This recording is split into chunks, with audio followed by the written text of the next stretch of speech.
হিন্দুদের এইভাবে বাঁচানো যায় না দাদা ভাই, এইভাবে একদম টোটালি বাঁচা। শুভেন্দু অধিকারী মহাশয় ভুল করছেন। নির্দিষ্ট সালে যেমন কুরবানির প্রথা চলছিল সেই প্রথা চালু করে আমার ঋণ আছে 9 লাখ টাকা, ঋণের বোঝা শুভেন্দু অধিকারীকে নিতে হবে। কুরবানির নিয়ম বন্ধ করেছে, মানছি না, মানবো না। রাজ্য সরকার কুরবানির নিয়ম বন্ধ করেছে, মানছি না, মানবো না। নাহলে আমার স্বামী সুইসাইড করবে বলছে, সন্তান অনাথ হবে, কিভাবে চালাবো?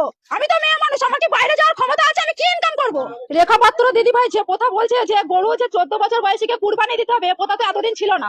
মাত্র 15 দিন ক্ষমতায় এসে আজকে নতুন নতুন নিয়ম, নতুন নতুন প্রথা চালু করছে। এই নিয়ম তো নেই, মানুষের জীবনের গ্যারান্টি নেই। তাহলে গরুর 14 বছরের জীবনের গ্যারান্টি আমরা কিভাবে নেবো? কিভাবে নেবো? শুধু তো গরুকে খাওয়ালে আর গরুকে দুধ বিক্রি করলে তো আমাদের সংসার চলবে না। কুরবানির প্রথা ছিল বলে গরু তুলতাম, গরু পুষতাম।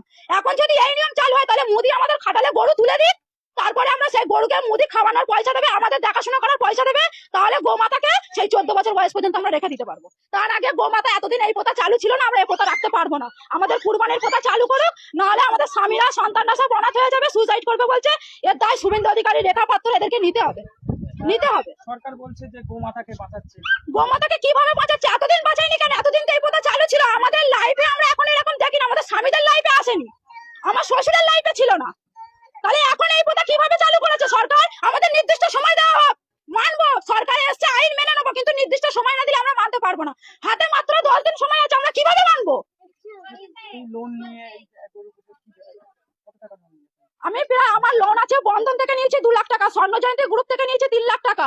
এছাড়া আদেশ আরো মারা নিয়ে রেখেছে আমার থেকে আরো বেশি, আরো বেশি। তাহলে আমি এই লোন গুলো কিভাবে চালাবো? আরো প্লাস পার্সোনাল পরের কাছ থেকে টাকা নেওয়া আছে সুদে। আমার খাটালে মাত্র 6টা গরু আছে, 6টা গরু আছে, সেই গরুর উপরে নির্ভর আমার 9 লাখ টাকা দেনা আছে। আমার স্বামী তো বলছে সুইসাইড করবে, আমার বাচ্চা তো অনাথ হয়ে যাবে। আমি বলছি যে আমি কি করতে পারি?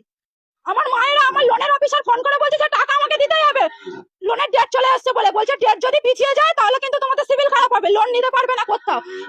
এইসব যে আমাদের কাণ্ডগুলো ঘটছে, আমাদের তো জীবন ভবিষ্যৎ অন্ধকার হয়ে যাচ্ছে। আপনার কতটা গরু চাষ করেছেন?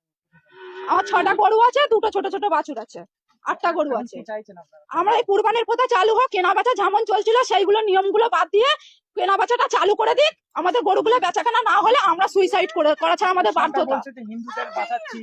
হিন্দুদের এইভাবে বাঁচানো যায় না দাদা ভাই, এইভাবে একদম টোটালি বাঁচা। শুভেন্দু অধিকারী মহাশয় ভুল করছেন। নির্দিষ্ট সময় দেওয়া হোক মানুষকে, নির্দিষ্ট সময়। 15 দিন ক্ষমতায় এসে এখন এগুলো হয় না, এগুলো হয় না, এগুলো আমরা মানতে পারছি না। তাহলে আমাদের স্বামী, আমার সন্তানের, আমাদের সংসারের দায়িত্ব নিয়ে যায় লোনের, তারপরে আমার সংসারের যাবতীয় দেনাপত্র দায়িত্ব নিয়ে নিক শুভেন্দু অধিকারী মহাশয়। নাহলে যেমন কুরবানির প্রথা চলছিল সেই প্রথা চালু করে দিক।